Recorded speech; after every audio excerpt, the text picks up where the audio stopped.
You thought the spooky times were over. Well, think again. We're back with another spooky episode of the Channel Sisters Podcast. I am, of course, your host, Jay, and joining me are my lab assistants, Tony and Brian. How you doing tonight, fellas? I'm doing pretty good. I'm alright. Well, today we will be discussing a brand new adaptation of one of the foundational novels of Gothic literature. That is, of course, Guillermo del Toro's adaptation of Mary Shelley's Frankenstein, The Modern Prometheus. Which is one of my favorite books of all time. One of the only books I enjoyed reading in high school.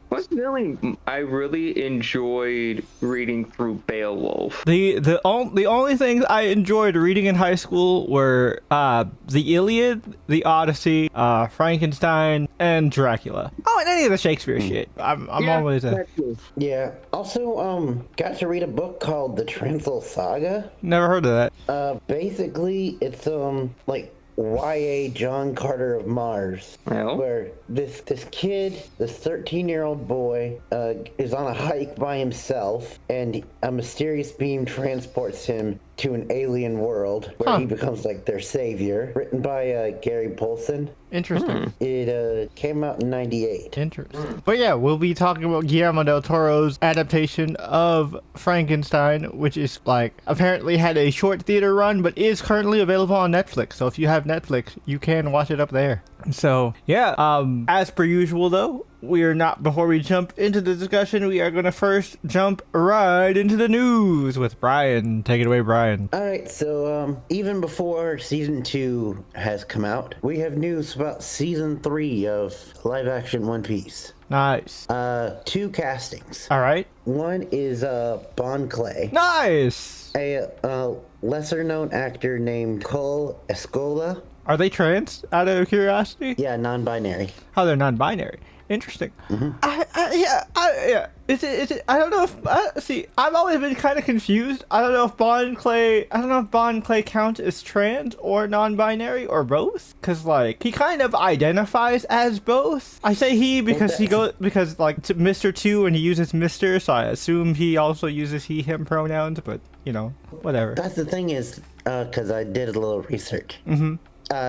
He uses a like Japanese exclusive term, which the Okama? means, Okama? Yeah, Okama. Yeah, I've heard it. Which kind of doesn't have an English equivalent. So I think their solution to that is to cast a non-binary actor and present Bon Clay as non-binary because he can switch. Because he can literally switch between genders. Yeah, it's kind of the same thing for designer or not designer. Desire. I said designer. But yeah. According to Google AI, so take this as it is that the term literally means kettle or rice pot, but it is widely used as slang for a term for effeminate men, gay men, cross-dressers, and transgender women. Oh. So it's kind of a blanket LGBT term. Okay, gotcha. Yeah. The character that I'm the most interested in that is going to be very, very people are going to be talking when they cast this character. That is Ivankov. You might, I don't know if like people who don't know One Piece might not know who Ivankov is right off the bat. But if you've ever seen the character with the big ass head that is whose character design is directly inspired by Frankenfurter, that is Ivankov. I know who Ivankov is. I know that person. Ivankov literally has the devil fruit of the hormone no mi, so they can literally change people's hormones to flip their genders, which they mostly use to let people to let trans people basically live their proper life. I want to be a woman, so boom, turn you into a woman. I want to be a man, boom, turn you into a man. I can tell you that a lot of people are talking about the other casting. It isn't Bon Clave, but it's a big character. Okay. Ace. Oh, they got Ace. Nice. Yeah, that makes sense. Ace shows up in Alabasta, so that would be season 3. Yeah. And a lot of fans called it. Okay. Zolo? That's what I thought. Zolo was perfect for Ace. He actually looks a lot like Luffy's actor, even though I guess kind of spoiler, but it's not. Is it really? Ace isn't Luffy's blood brother, but they always looked very similar. Yeah. Yeah, and I was flipping through Insta for a little bit, and I saw that granted, this was probably in another language that I wasn't sure of, but I saw the word cosplayer, and it kind of inferred, at least by the way it was written, that a cosplayer was big mad that they didn't get the chance to play Ace. Oh yeah, man, Ace is gonna be cool. I can't wait to see Ace. Ace is one of my favorite characters. Love that man. Although every time I see him, I get a strange craving for donuts. You'll understand that reference very soon. Or much later. Okay. I know you understood that reference. I know you understood that reference. I'm saying to Brian and those of you who aren't in the One Piece community, even tangentially, you'll understand that reference very soon. Found this image online. Oh, that's great. Just to prove your point. No, yeah. I think that's gonna be awesome. I am so excited. Yeah. Hopefully he still gets to be Jaime. That's my only thing. I know he'll be busy as Ace. Well, I know at least for the first little bit, him as Jaime is going to be animated. Yeah, for that Blue Beetle animated series. That's still in production, right? Yeah. Okay, cool. But yeah, that's into the Gunverse. That's exciting. I'm really excited for Ace. He's probably in my top 10 favorite characters. Nice. And I almost bought his hat. He also has cool hat. Yes, he does. And listeners at home, this is not the last time that we will get on a hyperfixation of Jace. Mm-hmm. Oh, and real quick, side note, that reminds me, if you guys remember our One Piece episode, that was actually one of the few ones where we actually had camera, we used cameras just because I had my straw hat on, Chap had the Ace hat on. Oh yeah, that's right. That is true. Oh boy. But yeah, we will get about that other hyperfixation later in the episode. All right. Oh my. But yeah, so is that it for the news? Yep. All right. So speaking of hyperfixations, it is time to talk about or jump into screen time, which is where we talk about our various hyperfixations and the different rabbit holes that we have jumped into over the past week or so. And I'll start off. So this is also kind of a little bit of a channel update. As promised, we are going to be putting out a Pokemon Legends ZA review. And when I say we, I mean me and Tony, because Brian hasn't played the game yet. But Tony and I have put together a Legends ZA review, which will be out by the time you've seen this video, it'll probably be out already. But if you haven't seen it, watch it. We had a lot of fun with it. We go into more depth about how we felt about the game overall, so I won't really talk about it too much here. But I have officially beat the game, and I am thoroughly impressed. I really enjoyed it. Had a good experience. I did the online recently, right before we recorded this episode, and I had a blast there. I'm going to definitely be playing more of that. I'll have to get the Chespinite, but I have Delphoxite and Greninjite now, so that's cool. I got to see my Delphox, my my girl. I named the Gardevoir Cersei. What did I name the Delphox? I don't remember what I named the Delphox. Oh crap! It's gonna bug me. Medea. It was Medea. I know I named her after a witch. I got to see Medea the Delphox ride on a broom, and it was pretty sick. Mega Delphox is probably one of my favorite new Mega evolutions. It's definitely, I think, the best one out of the Kalos starters. Even though Greninja's is cool, Delphox's, I think, is just slightly cooler. What do you think, Tony? Out of the Kalos starters, which one do you think is the coolest? Well, fighting against my Greninja bias, I love the fact that the Water Shuriken became more prominent in its design. Yeah. And since they couldn't really because one of the major complaints that people have with Mega Greninja is that, well, we had Ash Greninja, and that kind of which was essentially a Mega before Greninja got his own official Mega evolution. Yeah, and people are always going to compare Ash Greninja to Mega Greninja. So I can't really say that I disagree with a lot of the things that people say. I like the fact that it's upside down. Yeah. Because it's ninja things. Mm-hmm. What are the ninja folk to do? Do you want him to just see standing up doing ninja Naruto poses? He could Naruto run with Emma. Yeah, why would you do that still makes me laugh so hard every time I just see Emma just zoom off Naruto running. Also, that reminds me. Huh. Last week when we were talking about weapons, we never once mentioned the Naruto running. Oh yeah, there was Naruto running. Yeah, but with that one, that's like wasn't so much they were running like face forward, because the Naruto run is where you're you're running face forward with your hands behind you. Yeah, but they were running like more out their sides and just straight back. Now Emma is a master of the Naruto run. If you see Emma move around, she's always Naruto running. But back to the Kalos Megas. But I think one of my favorites, like seamless design symmetry and theming. I gotta give that to Mega Chestnut. No, yeah, Mega Chestnut. Mega Chestnut is definitely the biggest upgrade in terms of design, because regular Chestnut was kind of meh, but this one, he looks like a real knight. Yeah, and plus the implementation of large chestnut battle axe spear thing. You'll appreciate this, Brian. I named my chestnut after yours. His name is Gawain. Nice. In FGO sense, it would make more sense to name him Percival. It would make more sense to name him Percival, but I also wanted to do a reference to our Pokemon tabletop. That is fair. But Mega Delphox, I think, out of the Kalos starters, even though I love all of them equally because they accentuate different design elements in each of the Pokemon that really follow through with their core elements. Yeah, I agree with you. Mega Delphox just really does it justice. Yeah, because I especially love, because the thing throughout Fennekin's design is always the twig that's eventually used as a wand, that evolving into a big tree branch that turns into a broom. Yep, that's sick.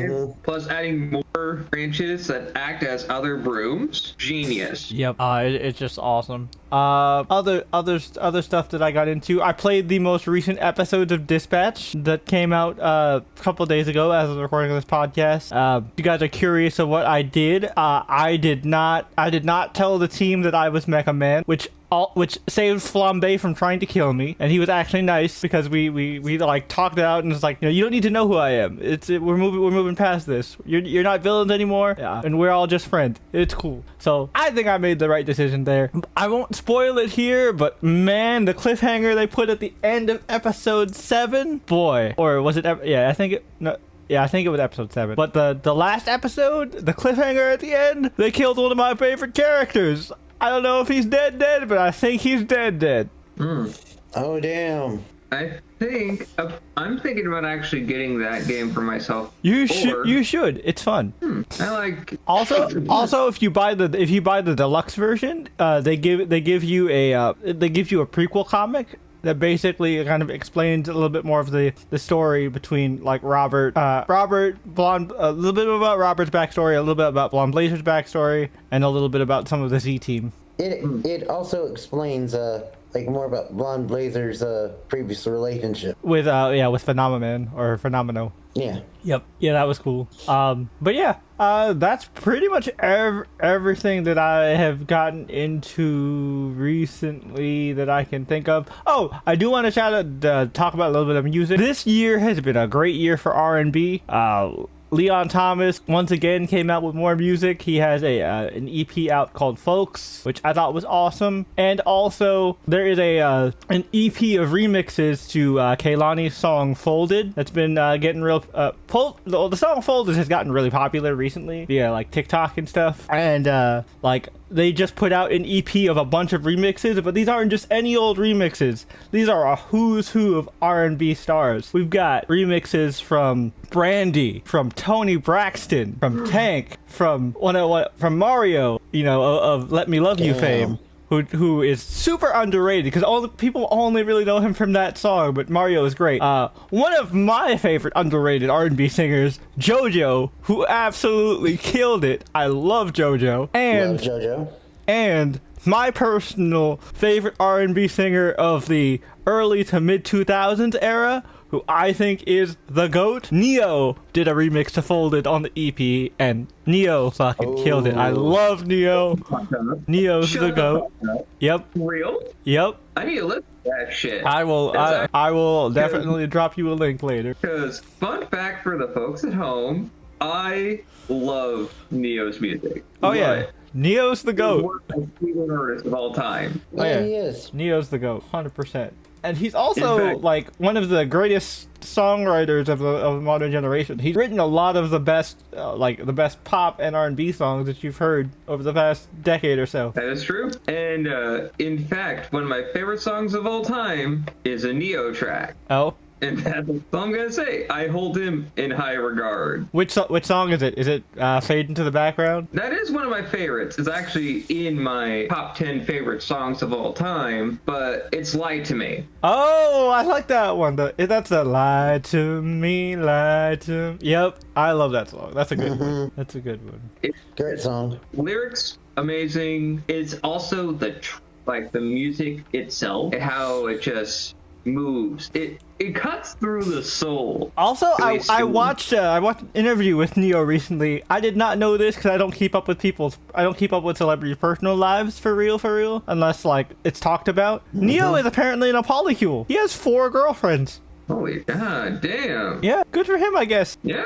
You learn something new about your favorite musicians every day. Personally, juggling one relationship is a headache enough. I can't imagine 4. But you know, more power to him.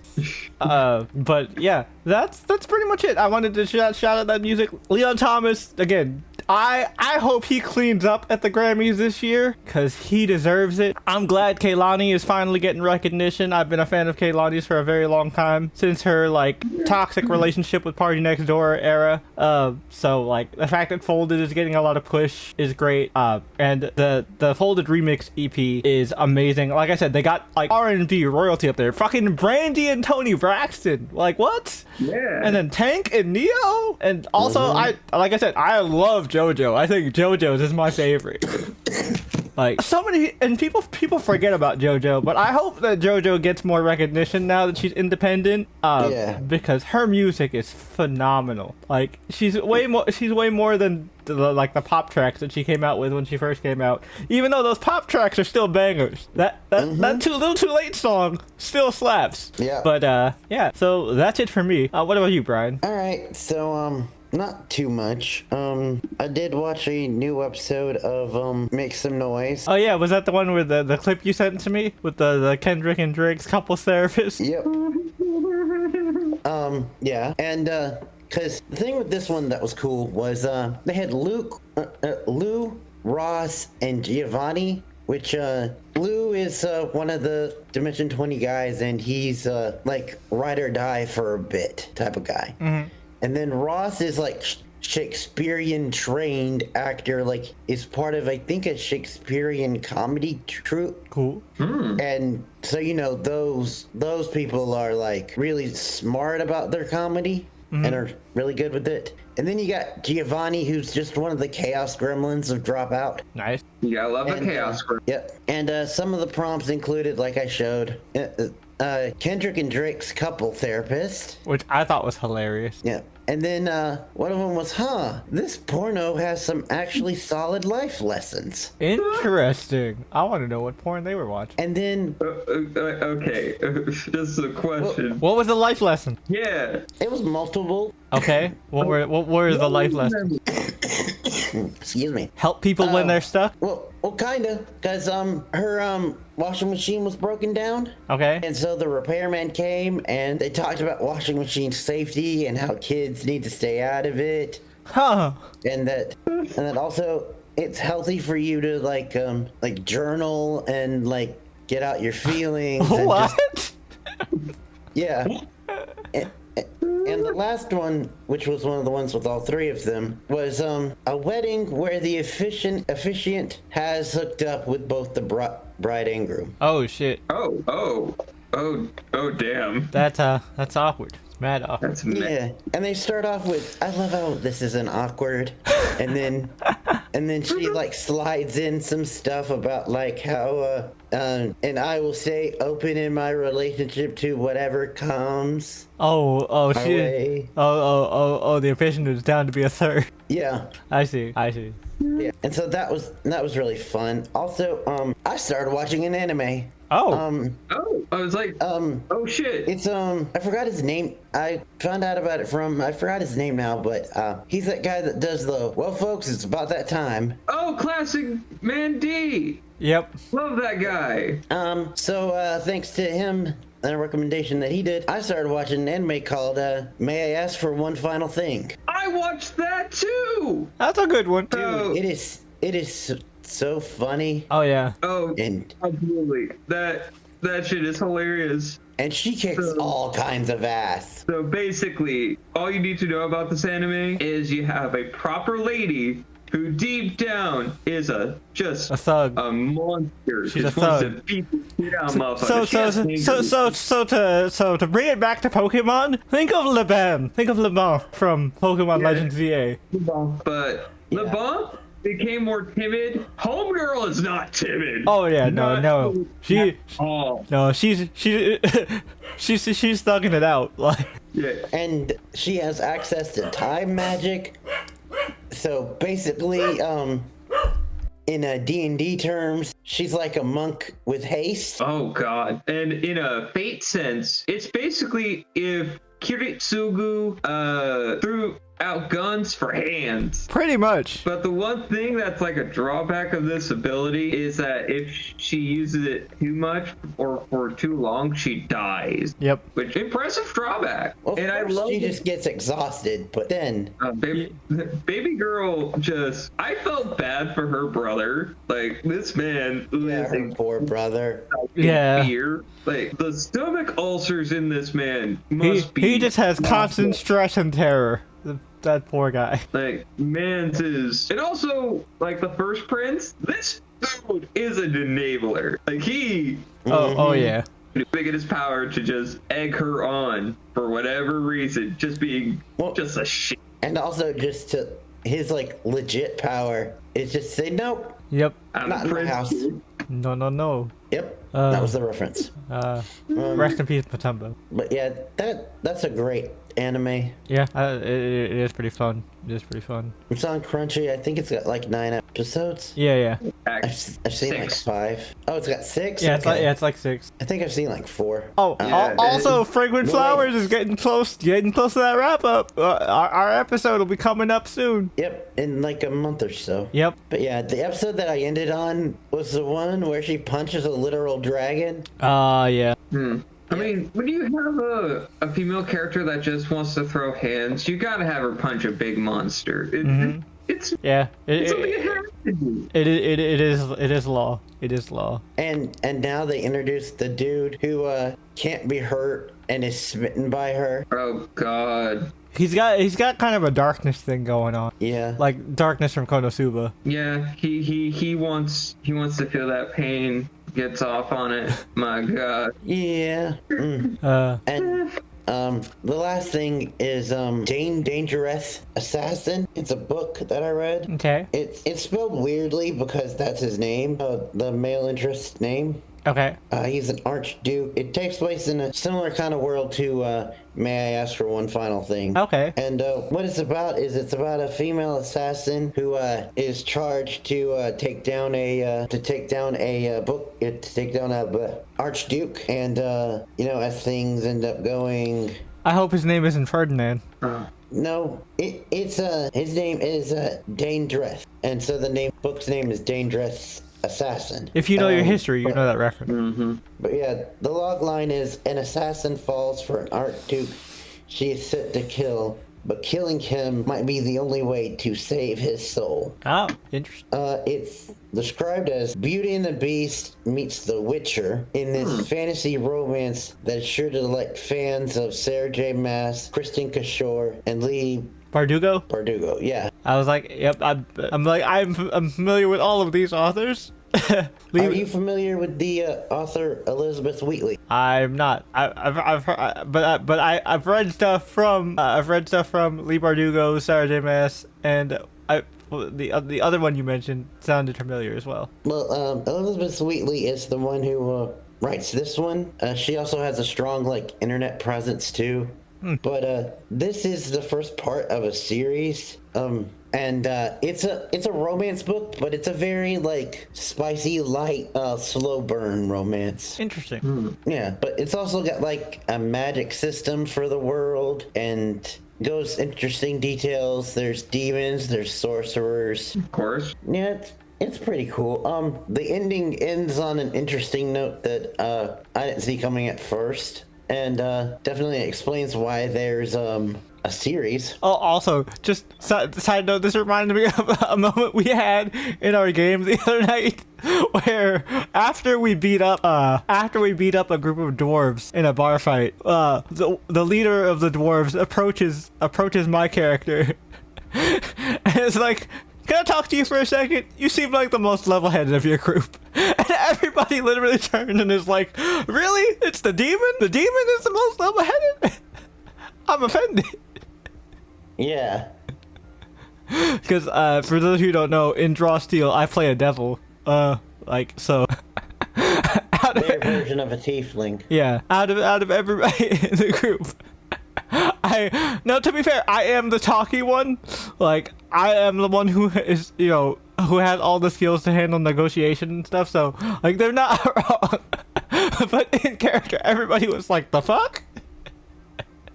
Yeah, because from what you guys have been mentioning is that most of the lot are just, I'll sell this with my hands or my weapon. Listen, it's not even that. David is the one that gets us into the most trouble. Of course, that would get trouble. Yeah, to the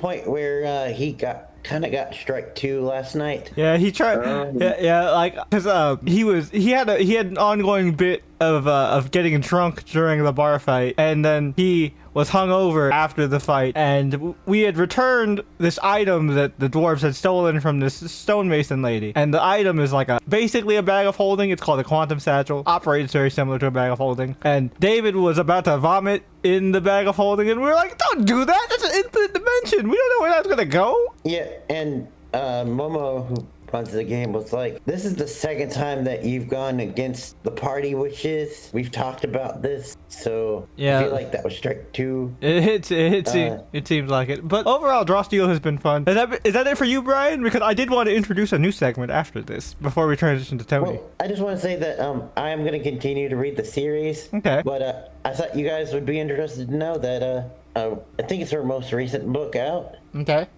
Tears of the Wolf. All right. Is a new series, and it's Norse based. Ooh. And she actually talked to a professor that studies Norse history, like real Norse history. Oh, interesting. And consulted him for the book. Interesting. I'll have to check that one out. But yeah, so to transition into the new segment before we go into Tony, because this is also kind of a shared one between all three of us, I'm introducing a brand new segment to the podcast, which I am going to call Last Week at Guam. So this is our Scion session recap segment, but I'll you know what? I think to make it fun, let's have everybody describe each other's characters and like how you felt about the session. We'll start with Tony. We'll start with Tony. Okay. So I want you folks to meet my good boy Colin McQueen, the son of a jockey, born and raised in Louisville, Kentucky. He may be a short king, but don't let his size fool you folks. There's nothing but muscle on that boy. But he's also the sweetest guy you will ever meet, I tell you what. Yep. And he tries his best to make people feel comfortable, try to help out people, even if they don't want that help and are just like standoffish with them, which is fair when you meet new people. It's all good. It's all good. Yep. So to fill you folks in on basically on like an overview of the setting, we are essentially all college students who have been accepted into this university at Guam U, and we're all kind of confused because like nobody else wanted us, so we all kind of just ended up in this random program, and then the bomb has been dropped on us that we are the children of gods. At current moment, now out of character, we know which gods, because obviously that was part of character creation. In character, we have no idea what gods. We're all still kind of processing it, and yeah, we're all having our different reactions to it. One of our party got a big trauma moment when he found out that the original group that was supposed to be part of the program before us was one of his friends who was murdered, which is pretty huge. But yeah, so Brian, why don't you tell the folks about your character? Well, and how you thought about the session. Lucy Knight, an outdoor survivalist tomboy from Redding, California, who has a bit of a hero complex that definitely didn't come from a dead firefighter mom. No, not at all. And she was trying every civil service thing that she could think of, be a hero the right way, but nobody would take her. So Guam's offer came, she's like, screw it. It's either this or vigilantism, which really made the party threw them for a loop. I wasn't thrown through a loop. I would have been, just so you know, I would have been your Robin, Brian. I would have been your Robin. Well, I know Cap. Cap was thrown through a loop. I'm just saying, my character would have totally been your Robin. Yeah. But the way that my character is dressed normally, because he wears very fancy clothes, people would have just mugged him. Yeah. They would try to mug him. Oh yeah. Cap even said he almost stole your wallet. Yep. My character briefly considered it. I didn't care, but I will say that I do think that it's kind of funny that not only did we separately on our own as the whole party, not just the three of us, but the whole party, come up with 3 tomboys. 2 of us have very similar fashion. Yep.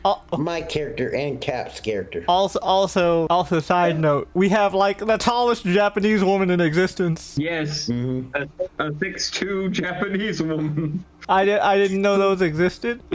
Yeah. Also a Miko and a gal. Yeah, she's a Gyaru Miko, which is so cool. Perfection. Absolute perfection. She can help us all reach the top shelf. Especially me.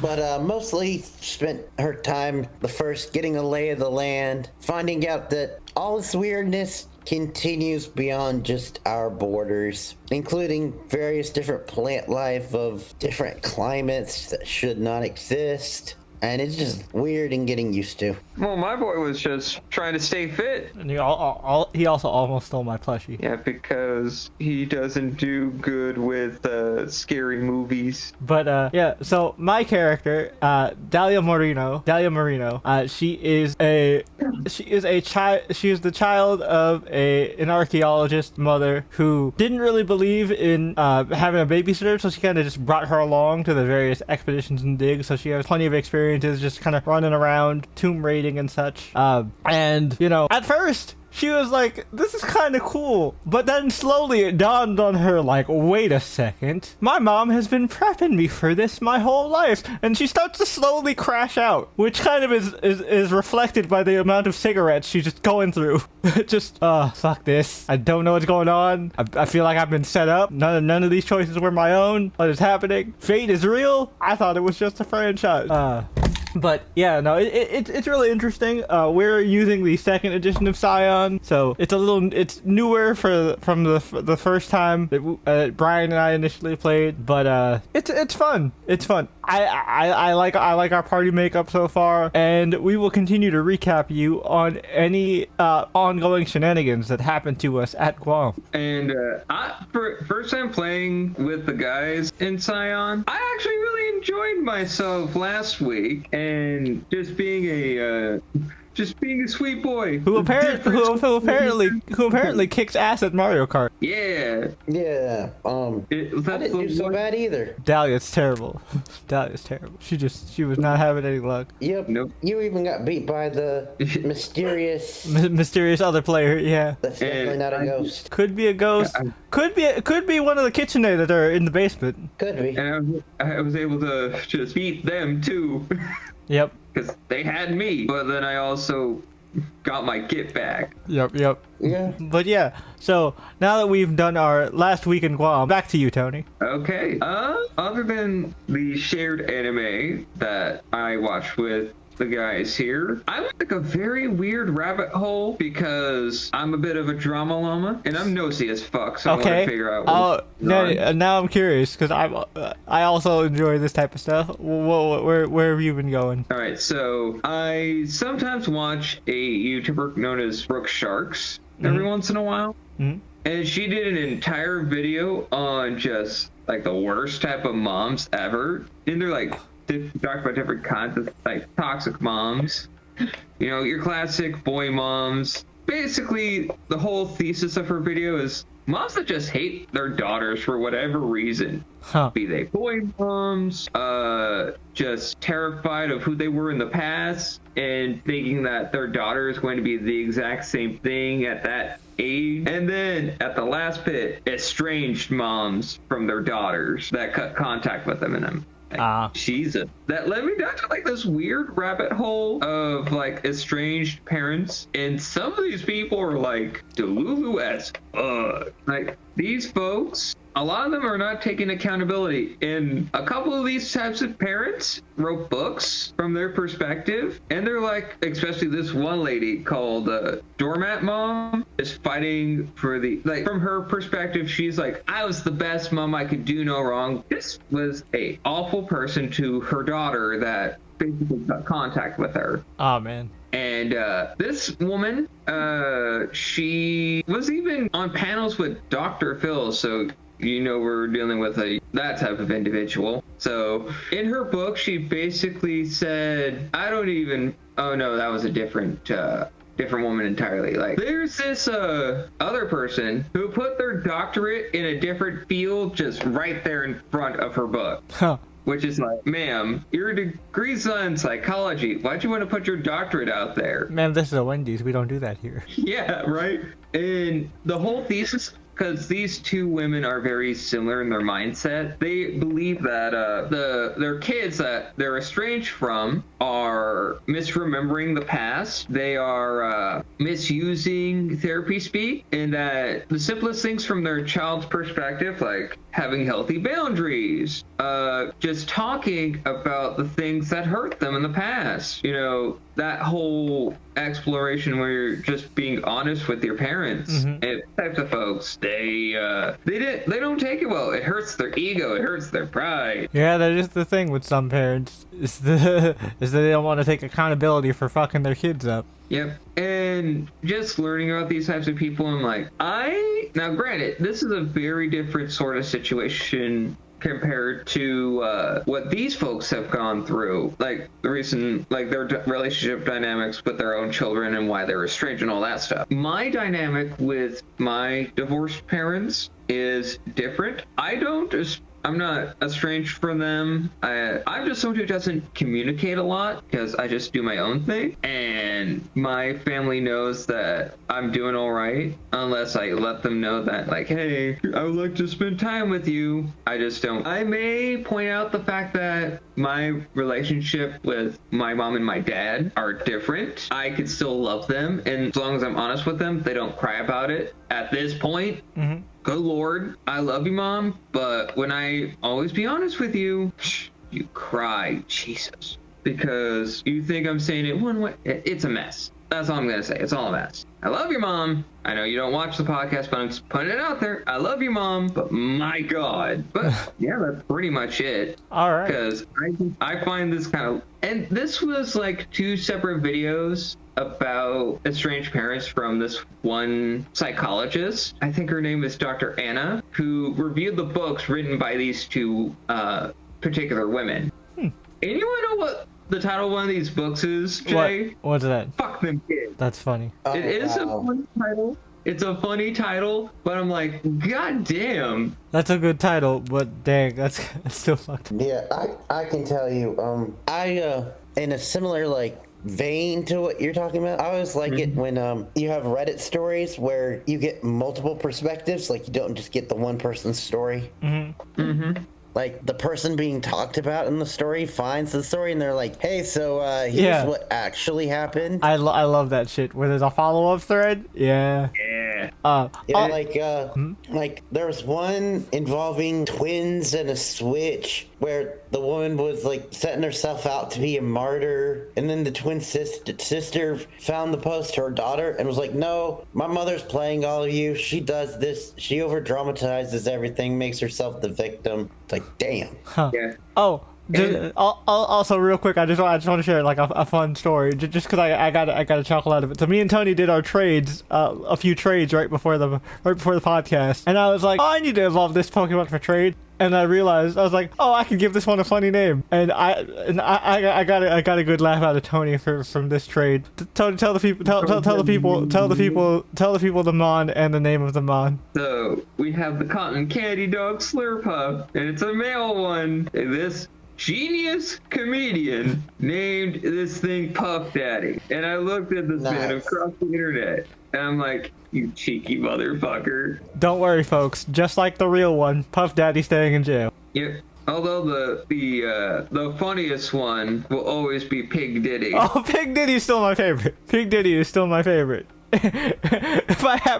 Whenever I do catch a Tepig, it's gonna be P Diddy. It's gonna be Pig Diddy. Oh yeah, and you can find all of the starters of the Kanto and the ZA starter variety in Wild Area 20. Oh, I haven't really been around while I was on 20 because I've been ducking it so I don't accidentally trigger the Zygarde battle. Oh, you just need to talk to Zygarde. Okay, so okay, cool. You also have to battle Lysander first. Oh, I already battled Lysander. I did that. You just need to talk to Zygarde, who's at the base of the tower. Like, okay, I definitely need to catch me a Tepig so I can get Pig Diddy. Too funny. Yeah, it's like and I also rewatched Sinners. Yep, still the best vampire movie I saw all year. Still one of the best story-driven horror stories I've seen in a very long time. And still powerful musically. Oh, yeah. And theming, we talked about it in our episode of it, which it will be out. Don't worry about it, folks. I'm working on it. By the time you see this, it'll definitely be out. Go watch it. It's a good one. We had a lot to say, and probably the longest screen time of all time. Yep, and because a lot of the themes of what we talked about in Sinners could be condensed to a lot of different structures and a lot of different history. Yep. Which we got into. Oh yeah, got very deep into it. Like as we explained during that episode, even though we're not a part of that community due to the color of our skin, but it still resonates with us on a very like spiritual level. You know? Yeah, for sure. I mean, for sure. I'm of Irish descent. I mean, regardless, being American, Black culture is synonymous with American culture because of the fact that, let's be real, America was built off the backs of Black people. Yeah. Yeah. You're right about that. But everything you can feel for all of these characters because they are organic. They are people who live light, and that's one of the things I loved about this movie in particular. Mm-hmm. Is that at the end, life is something that you may have been dealt a bad hand, but it's what you use. It's that final play that you do with it that really sets your life into motion, you know? Mm-hmm. And watching it with the girlfriend and it just giving her like a crash course on like the historical elements of the film, she just really loved some of the musical elements to it. Mm-hmm. And she understood what I was talking about, that it's like a multifaceted film. Oh yeah. It's you know, again, we go real in depth with it. Go watch the episode if you want to hear a full discussion. But yeah, you can see why I've been pushing this movie on you guys for like several months. Mm-hmm. Other than that, that's just me. Like the weirdest rabbit hole that I've ever went down on. Oh, pausing. Praising Tony.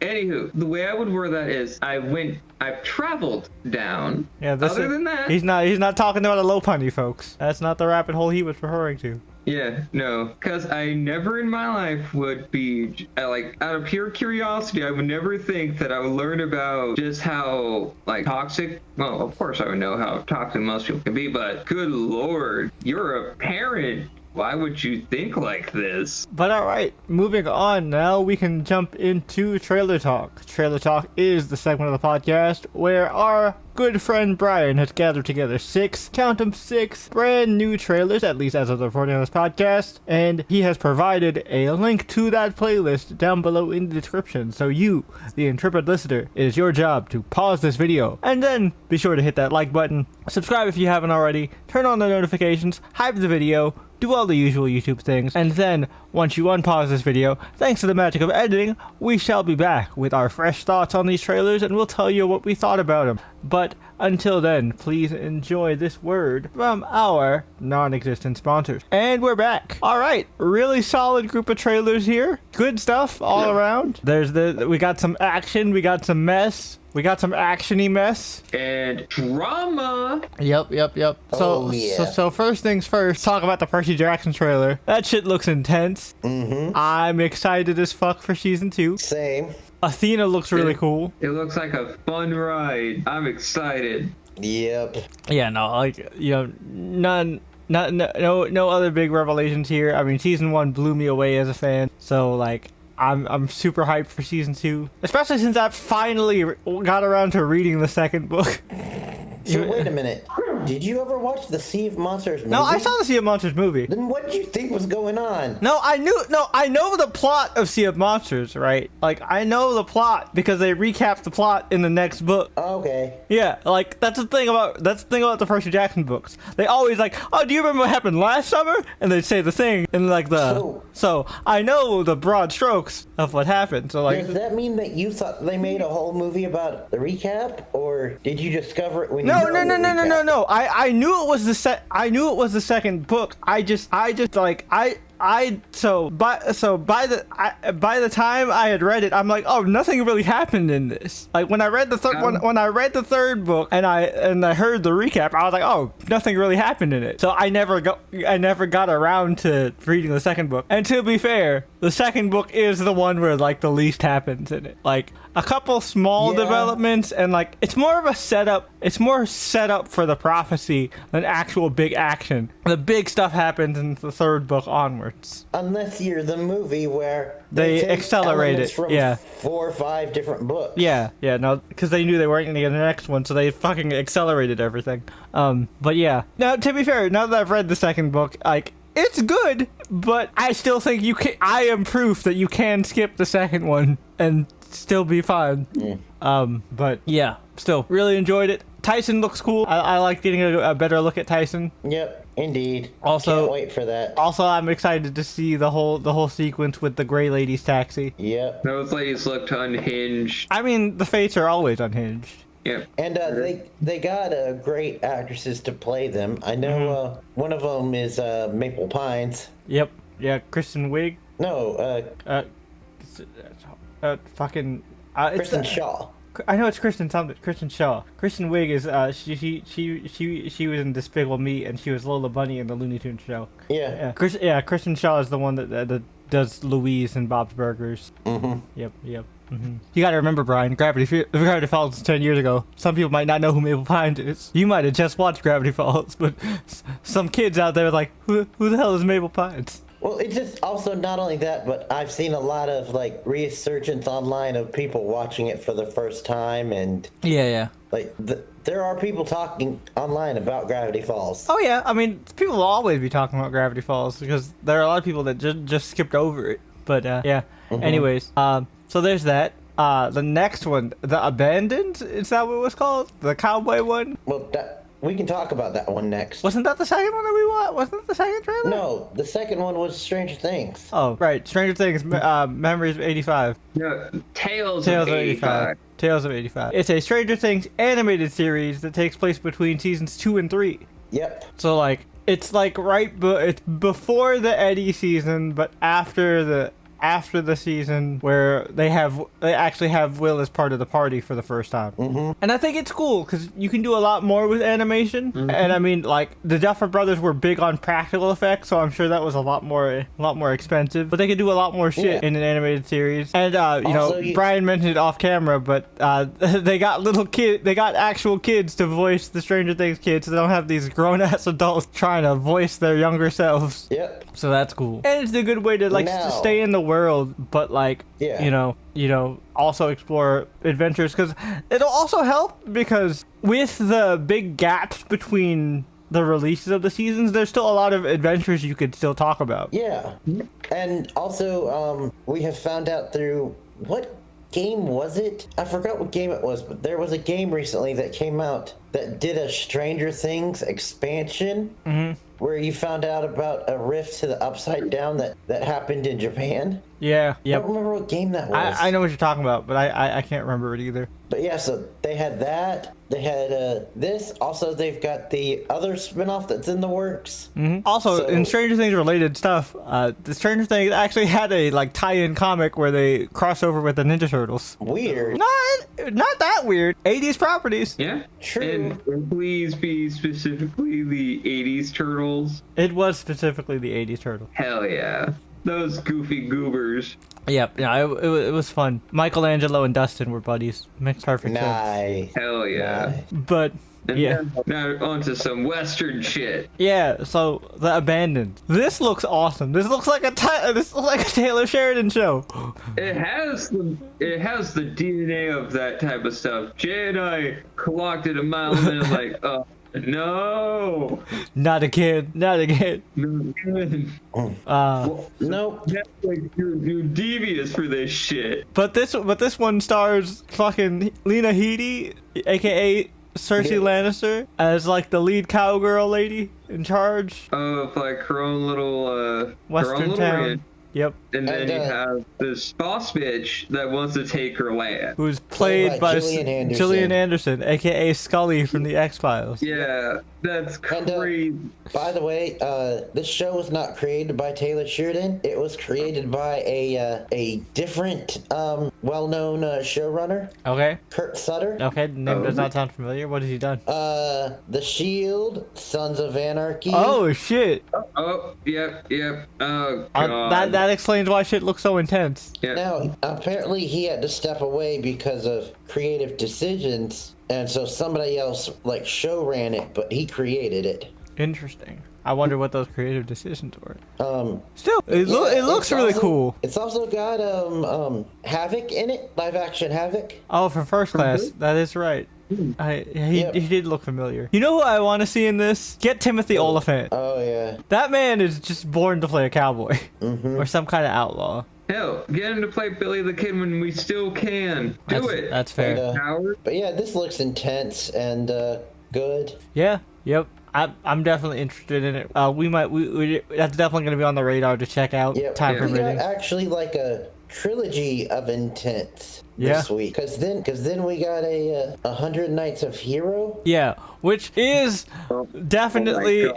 it's intense, but intense in the messy way. Absolutely. Absolutely. The drama. Cause I clocked it immediately. I was like, nah, there's vibes between her and the maid. Yeah. And then the words queer love story came up on the screen. I was like, aha! Yeah, this is just a big. This is a fuck fest if I've ever seen one. This is a fuck. I was like, aha! You know the I funny knew thing my about it? Yuri senses weren't letting me down. Yep. And you know the funny thing about it? Huh. Is that it is based on a graphic novel called The 100 Nights of Hero, which is based on the folktale 1001 Nights. 1001 Nights. That's what I figured it was based off 1001. Because she kept saying to tell me a story. I was like, oh, so homegirl is Scheherazade. Yep. Kinda. And our leading lady is just basically horny on main. She's like, I'm excited about married life because I can. I get to fuck, but he won't let me fuck. But for the purpose of procreation. Of course. But then her husband's like, nah, I'm not feeling it. Like, that motherfucker must be. He's gotta be gay. I was like, Well, I did get vibes between him. that's what I'm and saying. The other guy. That's what I'm saying. I got the vibes too. I was like, oh, he's going off to be with his lover. Turned out his lover's bisexual. And also, for the folks at home, the way we're describing it is not in any derogatory way. We're just kind of like, we here at the Challenge Chasers podcast can kind of click onto like subtle behaviors in characters. Yeah. And with how stories are structured. Listen, man, I got spidey senses when it comes to Yuri Yaoi shit. I'm like, oh, you're in there. Yeah.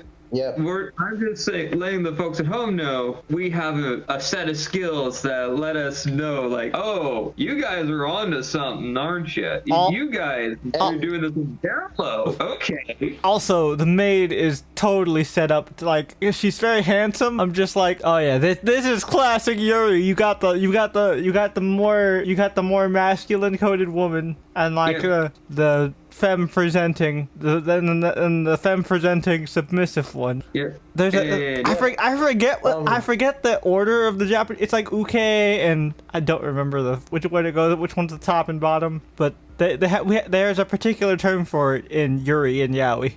I don't know that, but I do know that this cast list is very interesting. Oh yeah. Our lead chick is the same lead chick from It Follows. Oh shit. And the maid also has to do with sex. Yeah. The maid was Princess Diana in the 4th season of The Crown. Oh, cool. Oh. She was also Cassandra Nova in shit. Deadpool and Wolverine. Oh, that's why she looked familiar. She wasn't bald. and she was also in Nosferatu. Oh yeah. And then the blonde guy, I haven't seen it. I don't know if you guys have seen it, but the internet loves it. Red, white, and royal blue. I haven't seen it. I remember we watched the trailer. Yeah. So wait, if he was in that, oh yeah, there's definitely something going on. Yeah. And also Charlie XCX. Yeah, I did see Charlie XCX. Like, she's not just doing music for it; she's also in it. Nice. I'm excited. I want to know. I want to know how messy this is. Very. And it's a movie, right? Yes, and it comes out in December. Yeah. Yep. It hit Venice first. Venice Independent Film Festival. Hopefully it gets picked up by Netflix or something. Please. Hopefully. I need, man. Cause like indie films don't usually hit theater chains. Yeah. No. Stupid. But anyway, back to like normal intents though. Mm-hmm. The Testament of Anna Lee. Yeah, I still don't know what the fuck that was about, but it looked very cool. Yeah. Oh, this one I googled it. Okay. It's interesting. All right. It's classified as a historical drama musical film. Okay. All right. Boxes checked. And it's about the life of Anna Lee, who was a founding leader of the Shakers religion sect in the 18th century. Interesting. Oh, okay. The Shakers. I've never heard of the Shakers. I've heard of the Quakers. I've never heard of the Shakers. The United Society of Believers in Christ's Second Appearing. They were initially known as the Shaking Quakers. Ah. So it is the Quakers, just different name. Okay. Because, that makes sense. That explains why they were all dressed like the Quaker Oatmeal guy. Yeah. Yep. And Amanda Siegfried. Yeah. You get to see our back. I always love seeing Amanda Seyfried in places. Well, also, our man Bob. Yep. He's in it. Good old Bob. But Yeah, from Thunderbolts. Yep. That's with you. I'm more excited for Amanda Siegfried than I am for Bob. I know. Because And I love seeing her in just anything. Yep. Same. yeah, and weird Marvel crossover. Tim Blake Nelson, he's in this as well. Oh shit. Oh shit. That is. As a pastor. The leader in the century. That's kind of funny. That is. Which, Tim Blake Nelson is great no matter what. He is great. Yeah. Oh, absolutely. Absolutely. Yep. But anyway, this movie We don't know much about it, but excited for it. It looks really interesting. People are It looks like it might be a musical in the same way that Sinners is a musical, yeah. They should have advertised Sinners as a musical, to be honest, because it was really a musical. Yeah, it's structured in a typical musical fashion, but it doesn't do your typical musical tropes. Yep. That's what makes it perfect, Yeah. at least in my opinion. Yeah, same. But yeah, so the next one is Dynamite Kiss, yeah? Yeah, that's our last one is Dynamite Kiss. And on a more, like, fun, messy. Yeah, so this one I was kind of confused on the premise. So it's a Cinderella thing, right? But then I guess he find out that she has a husband or a kid. No, okay. I didn't read the subtitles fast enough. Well, Okay, so from the clues that I at least inferred to try to kind of help out is the first half is that they're trying to play it off initially as a Cinderella story where she meets her Prince Charming, but then the shoe drops and he gets her not knowing that, yeah, she has a kid. And he's like, nah, I ain't about that life. What the fuck? And the fact that it's her boss, too, is like, yo. All right, so Brian, you have the premise. What's the premise? the series is about a single lady who poses as a mother in order to earn money, and the team leader who develops feelings for her. Okay. So she's posing as a married woman with a kid to get the job, but in actuality, she's a single lady. Single and childless. Oh. That's messy. Oh, okay. So the boss thinks that she's So he's married. only into her because she's married. He thinks he's only into her because he thinks she's married and has a kid. And then she finds out she's not, and it's like, ugh, this is an NTR? Gross. Mans knew what he wanted, and he's like, the fuck? That's even more messy than we initially thought. I love it. I'm kind of here for it. Right up our alley, right? Mm-hmm. Up our alley of mess, because we some messy bitches. We are indeed. We are indeed. And apparently, part of the reason why she pretends to be a mother is because it's a child care product company. Oh, girl. But yeah, no.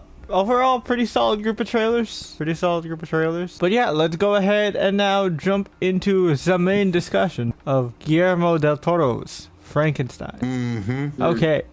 So I will start us off with the spoiler-free stuff and general thoughts. I really enjoyed it. As someone who is a big fan of the book and the original works from Mary Shelley, I think this was probably the best adaptation I've seen. It was definitely the most faithful. It's not a one-for-one. They do Guillermo does incorporate some elements from the 39 film, the famous Universal one. But how it's done is very tasteful, and it still works very seamlessly into the book narrative. Narratively, it's structured very well. It's, again, in a very similar way to the book itself. The characterization of the monster, or as we'll refer to him, Adam, is very strong. I think Jacob Elordi does a really good job as playing the monster. And Oscar Isaac as Victor Frankenstein was top-notch. Like, his descent into madness is fantastic. And then his repentance and remorse at the end is heartbreaking. Just a very well put together performance. All the costuming was phenomenal. Set design, absolutely beautiful. Really good cinematography. I think the action pieces that we did get from both the monster, from Victor, and various other places, really well put together. Overall, a very well done film, and I think a really solid adaptation of a classic piece of literature. Yeah. So Tony, it's one for one adaptation. It is an adaptation in the themes of the book rather than a one-for-one adaptation of the book itself. And I think for a book like Frankenstein, I think as long as you get the core themes of what Shelley was trying to convey in the book down to a perfect science, you're a great adaptation, at least in my opinion. Also, fun fact for you guys. You may already know this, people at home, but just in case, Mary Shelley actually wrote this on a dare. She and her husband Percy were in a competition with Lord Byron. I was like, all right, who can write the scariest story? And she won. Also, Mary Shelley was a freaky ass bitch. Oh, she was. She had sex with her husband. I believe it was on top of her mother's grave. Yep, it was her mother's grave. Yeah. Wild. And also the craziest thing about that is when Percy died, I think she kept his heart with her until she died. Yep. With mad respect. That is a ride or die right there. Oh yeah, for sure. But yeah. So Brian, spoiler-free thoughts. I don't have as big connection to the book, but I completely agree with everything that you said. It embraces like the book because thanks to like Boris Karloff and all that, we associate Frankenstein with like classic movie monsters, but the original book wasn't as like scary horror. It was just more like existential, the gothic existential horror, and the movie really embraces it, and I think does a really good job with being an adaptation to the fact where it actually makes one like seemingly smaller but kind of has bigger ripples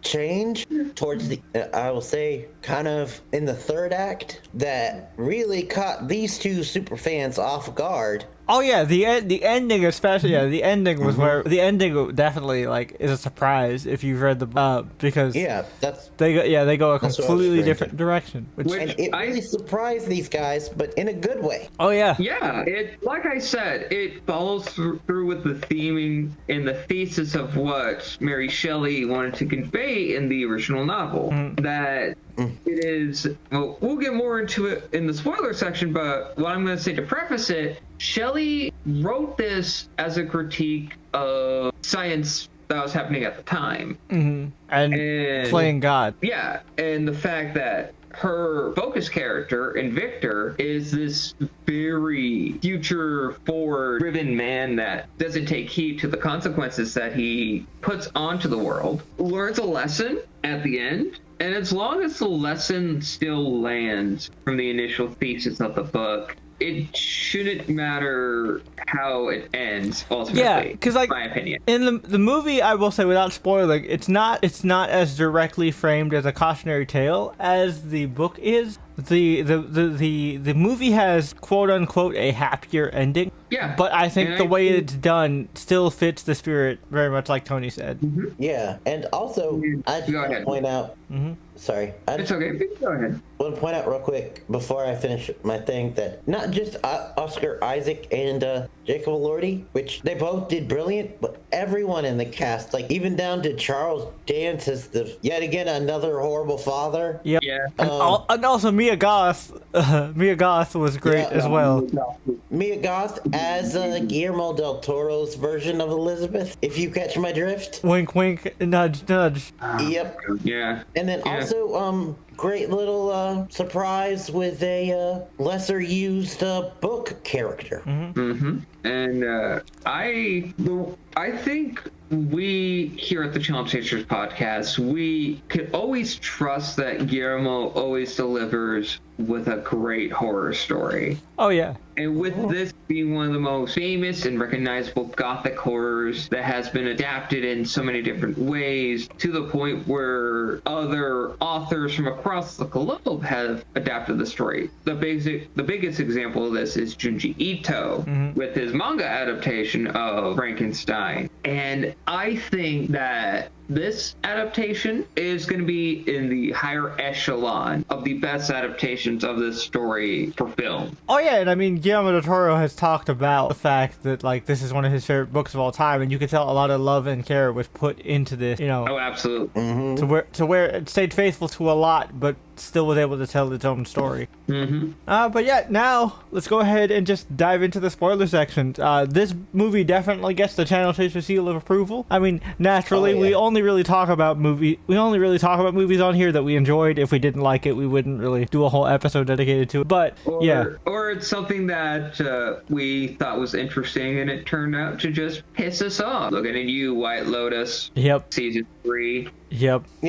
Which we still gave relatively positive reviews to. For the most part, yeah. It was well made. I think in a similar vein was the new Captain America, where we weren't like the most favorable on it, but we still found good things that we liked about it and did a whole cast about it. We were still nowhere near as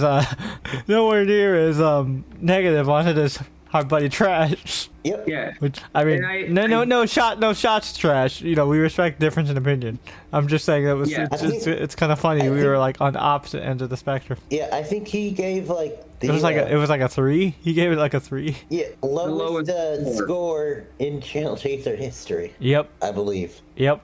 Yeah, and I had my issues with the Monkey King when we talked about that. Oh yeah. Oh yeah. That was one of our low points for sure. That's probably the lowest that we've scored something in this new, more positive direction that we're trying to take the show. Because before, I mean, we've talked about this before, but me and Brian have tried in our past iterations. Me and Brian have tried to even cover shit that we didn't like, but then we realized recording, it's like, man, that takes a lot of energy just to hate on something. I don't want to just shit on, I don't want to make a whole episode of just shitting on something. One of our biggest cases was Iron Fist 1, because we were doing it just for completionist's sake. Yeah, because we had covered all the other Defenders series. And that actually became, I believe, our first lost episode. Yep. Because we realized that we didn't hit record, because this was back during the YouTube live days. Yep. And Jay was just like, I don't know about you, but I don't have the energy to do this again. I don't want to do this again. And I'm like, yeah, me neither. So, like, from this point on, we've, like, gone more of a positive direction. But speaking of positive directions, let's go ahead and jump into those spoilers. Yeah.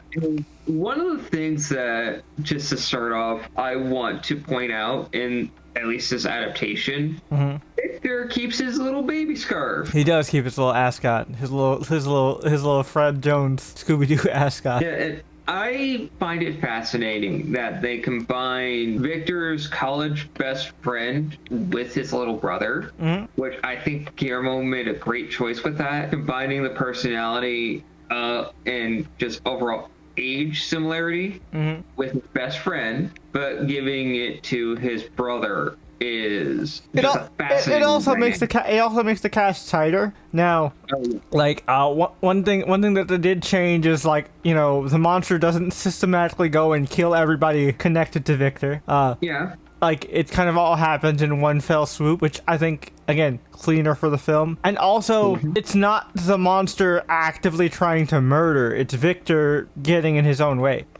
Which, you know, I think definitely fits more of the spirit of the book, even if it's a difference in adaptation. Yeah, because Victor is his own enemy. He is this vain, arrogant, self-assured man that thinks he's of the belief that if he's able to do it, then he's gonna do it. It also stems from, you know, where a lot of this stuff always stems from: child abuse. You know, the fact that his father raised him so harshly, and one of the themes of the film that comes up and is reflected even more so in the film than it is in the book is, you know, becoming our parents and becoming those same monsters that, you know, we may have seen in our parents. You know what I mean? Yeah. Oh, absolutely. I agree with you on that 100%. Yeah, it's kind of one of those things, like, you know, I grew up getting whoopings. I got my ass whooped. It didn't matter if I was handicapped. I got my ass whooped. Now, granted, I deserved a lot of that. I definitely did. I was a bad kid. I deserved a lot of that. But, like, it kind of has shaped me into, like, when/if I do eventually have kids, I don't think I'm gonna do that. I might be a little light with it, but I won't. I don't think I'm gonna go it nearly as hard as my mom did. But, like, you know, it's that kind of thing. Like, Victor unknowingly is kind of, like, adapting those same methods, and it, like, ends up corrupting Adam and kind of twisting this pure love that a child has for a parent in the beginning into this distorted hatred and resentment. And, you know, he allows that to fester, and that's what ends up creating his monster. And how Adam had to learn a lesson with just how humanity after his creation just would treat him.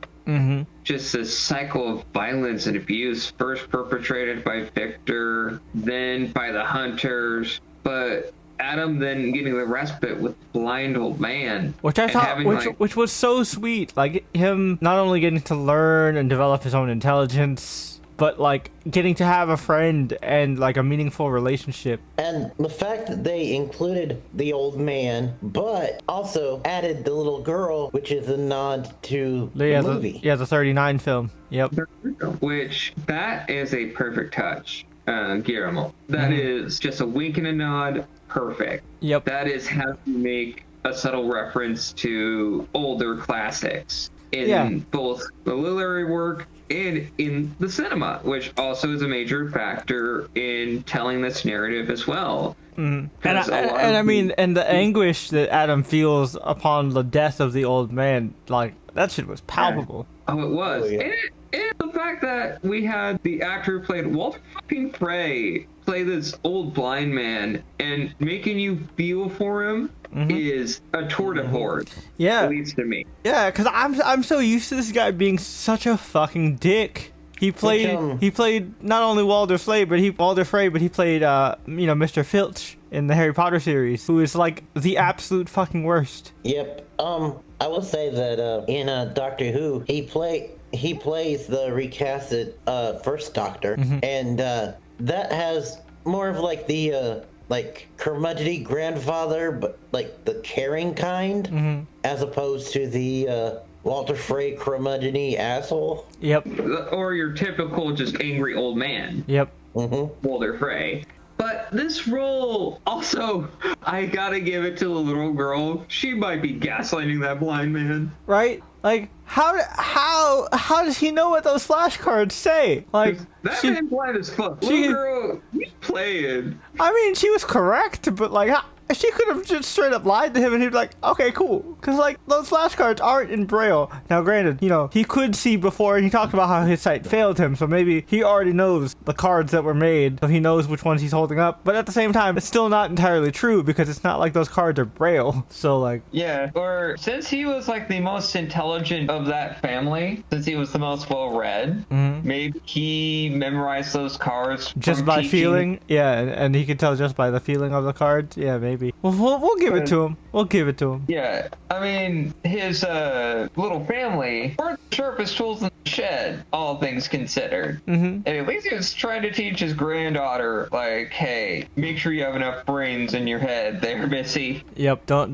be like your dumbass daddy who just shot a man for no reason, even though there are like wolf corpses and clear teeth marks in your dad. Yeah, absolute fucking brain master right there. But like, whatever. Yeah, I hate the fact that they still kept that scene from the book, and I appreciate Guillermo for it, but the hunters, they couldn't read the fucking room to save their life. Yep. And also, like, first of all, we love Mia Goth's performance in this film. Do not get me wrong, but holy shit, Guillermo, I know you want to do this in most of your projects, but bro, we know your fetish. We know you like monster fucking, and I like monster fucking. Don't get me wrong. Yeah, but that too much, man. that plot line I felt was unnecessary. Like, I get it in terms of for Adam developing that like sense of love, and then also having lost that love, right? It's important for his character, but I feel like they leaned into that way too much. Yeah, and also this film just has this perpetual just musical cuck chair. Yeah, because Victor was at first trying to steal Mia Goth from his brother, and then now the monster is cucking his dad by stealing Mia Goth from Victor. Yeah, everyone is just doing the most. Like, the fuck is happening? Yep, it is literally musical cuck chairs. And this woman, when she meets Adam for the second time, talks about how she loves him. Yeah, I was like, oh yeah, she was definitely gonna fuck him. She was totally gonna fuck him. Yo, girl, What? And she was like, I'm glad I'm dying in this way. You gazing upon me. This good, like this beautiful dramatic monologue. But I'm like, girl, what? That is Adam is a person, but he's also a corpse puppet. Bro, what? Yeah. Also, the interesting choice that out of the like 3 most important people in Victor's life, adult life, is 2 out of 3 of them Adam doesn't kill. Yep. Victor does. Yep. Yeah, well, technically Hollander kills himself. Yeah, Hollander killed himself. Yeah, because Hollander is an idiot. Yeah, Hollander Victor killed him. was the one that like covered up his death and Yeah. blamed Adam for it. Yeah, but Hollander killed himself.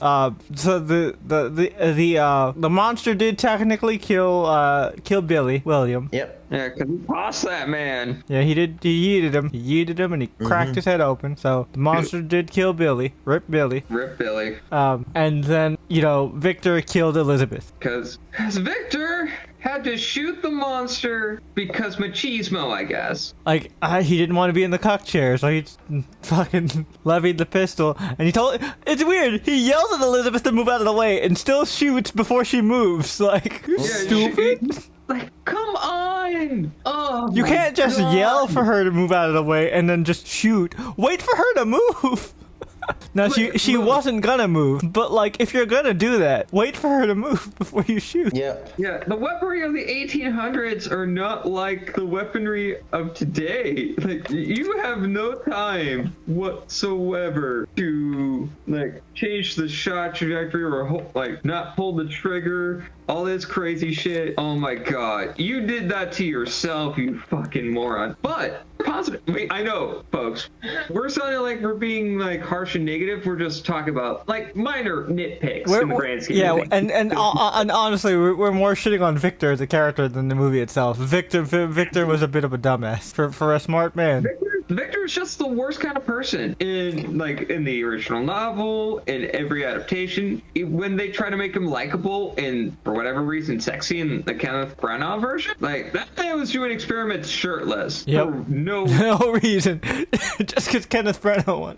But I also like that, unlike every other adaptation, at least to me, because I know the Branagh version does this to some extent, they actually tell the narratives between Victor and Adam. And the way Guillermo, and it's in the same structure that it was in the novel. I think that's the first time that has happened. Correct me if I'm wrong. Yeah, no, it is the first time that this has happened directly, where they do the vignettes between like Victor's tale and the monster's tale. On the Danish ship that's trapped in ice. Yep. These dumb bastards. And we actually see Captain Anderson, who is a main character in the novel. Yeah. Which, by the way, played by yet another Skarsgård. Oh, is it this dad? This is dad? No, it's one that's not as popular. It's not Bill or Alex. There's another Skarsgård. All right, which Skarsgård? I gotta look it up because I thought it might have been their dad, Peter Skarsgård, or whatever their dad's name is. I know their dad is a big actor. They all are. I thought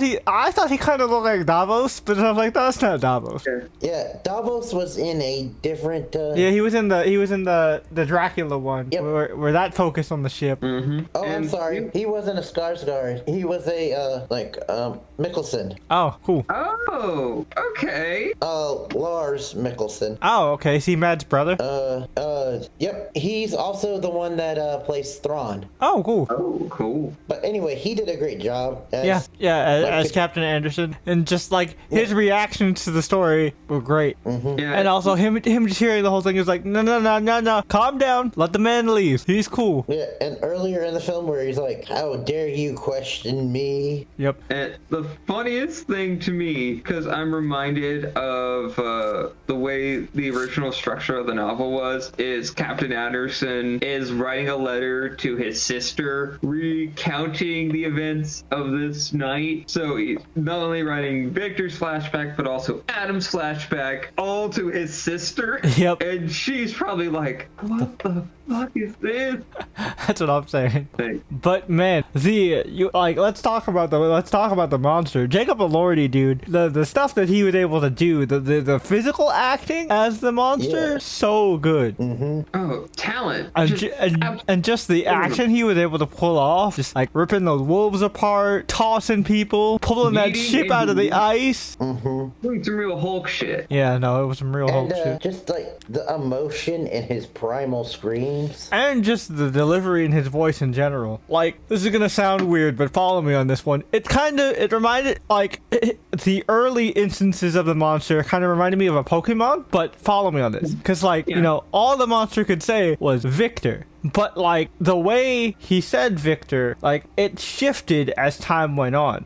And, you know, Miyagato directly points this out. You know, he says it in the beginning with such reverence and love because, you know, in the beginning, Victor is his entire world. Victor means the world to him. You know, that's his father. So, like, you know, he says that with such love and, you know, purity in his heart. But then as time goes on, it gets that love gets drowned by fear. And so it's more of a whimper and it's like very scared and, you know, intimidated. It's like, you know, it goes from Victor to Victor to, you know, the angrier Victor. You know, it's the character development shown with just that one simple word and the different inflections. That's beautiful in terms of performance. Like he did a great job. Like that's a tough role because like he does eventually get his full range of speech and gets to have like eloquent monologues and stuff, but you know, for a good chunk of the movie he's very limited in terms of speech, but he's able to convey a lot. Yep. Is there anything else we want to cover, or do we want to just go ahead and jump into final thoughts and ratings? I feel like we got everything. I think we could just jump into final thoughts and ratings. Oh yeah, let's talk about the ending. We didn't talk about the ending. Let's talk about the ending. That's what I was about to say. Yeah. No bonfire. No bonfire. No like actual murder of Victor. Like no, Victor dies just of like the cold. Yeah. Weak as fuck. Yep. But to be fair, Vic, I don't like the cold either, and I'm not gonna let the cold kill me. Hell no. I mean, the cold would probably eventually kill me, you know, to be fair. But yeah, no, I like how they handle this ending. This ending is more of a repentant ending where Victor actually like finally has a come to Jesus moment where he realizes where he fucked up and takes accountability. And then fucking dies. Yeah, but also passes on to his son just kind of like you know, you don't need to be afraid of who you are. Live, live your life. And, even though he's like, the fuck does life mean? And like the moment at the end where he's just, you know, he asked him, he goes, you know, my name never really meant much to me. My father gave me that name, but the way you used to say it, the way you said it in the beginning, could you give that to me one last time? That was fucking beautiful. That whole exchange. That was a beautiful moment. And you could tell like that the monster, like at the end, Adam, like he had devoted so much of himself to this goal of revenge. Like he was so consumed by hatred, but in the end, when he finally opened himself up to forgiveness, he's like, now I just feel sad. Now my dad's gone. What? I have nothing now. And it's just like, oh damn. Roam the world. But in his dad's last moments, the dad told him, live. Eventually, don't worry. Eventually, like in about in a couple hundred years, he'll join a U.S. government agency. It's called Shade. This isn't the animated version. Yeah, it's not the Gunverse version who's like big ass creepo. Definitely not a whiny baby bitch. Yeah. That's for sure. But yeah, so now final thoughts and ratings. I'll start. I know, like we just talked about Sinners, which I gave a 10 out of 10. This isn't that, but this is very, very good. And so, adding up all my tiny complaints, I think there are a bunch of tiny complaints, but they only really bring the movie down by a single point. I'm giving it a 9. It's a great movie, and I will definitely watch it again. Shit, after this, I'm probably going to watch the documentary that's on Netflix about the making of this film, because I'm very curious. But yeah, I really enjoyed it. It fucking blew my mind. I thought it was great. Right, Tony. I'm thinking about everything we talked about. I would give this particular particular adaptation of Frankenstein, just at least for me, I would give it a 9.5. At least that's me. No, that's fair. Okay. I love this adaptation, but I don't want to give it a 10 because we've given so many 10s over the course of this. It's not even just the fact that we've given so many 10s. It's just we've given so many 10s, and it has to match the bar of those same 10 out of 10 movies, and it's not quite there. No, yeah, it's close. It's a perfect adaptation, but it doesn't reach the bars of the 10s that we've given thus far. Yeah. Yeah. But Brian. Yeah, I will say that it is one of the best Frankenstein adaptations ever. And I do we didn't talk about this, but the physical makeup for Adam. We did briefly. We talked about costuming and set design and stuff, but yeah. And how they managed to capture this look for him that he's, I don't know how else to say this, but handsome but in a monster fucker way. Yeah, no, 100%. I'm with you. Yeah, because we knew that Elizabeth wanted to try to tap that, because by the end of it, he looks way more human by the end. Yeah. By the end of it, he looks almost and I hope you stay with me on this. All right. If the Hulk and the vampire Lestat had a kid. Yeah. Yeah. Yeah. No, I'm with you. You know what? We'll give you that. You Brian. cooked with that one. You cooked with that one. You cooked with that one. Yeah. No, I'm with you. But in the end, there are a few things that keep it from a perfect, and it just doesn't have that same vibe as the perfect for me that we've had before. So I think going with my gut here, I'm sticking with J. 9. All right. Okay. So there you have it. 2 9s and a 9.5. Frankenstein clearly knocked it out of the park. And now for some total whiplash. Brian, tell the folks at home what we'll be covering next week. Well, we've been in our spooky era, and so we're doing something a little bit different. We're keeping with movies and we're keeping with Netflix, but we're gonna do a more dreamy film next time. We're covering the Netflix animated movie In Your Dreams. Yeah, we reacted to the trailer before. It looks cool, and we were running it. We could not find stuff to cover, and movies are always the fastest thing to cover because we don't have to commit multiple hours to various episodes. But it looks fun. Well, hopefully it's as good as the trailer led us to believe. Well, we'll find out next time. Until then, we'll catch you guys later. Peace.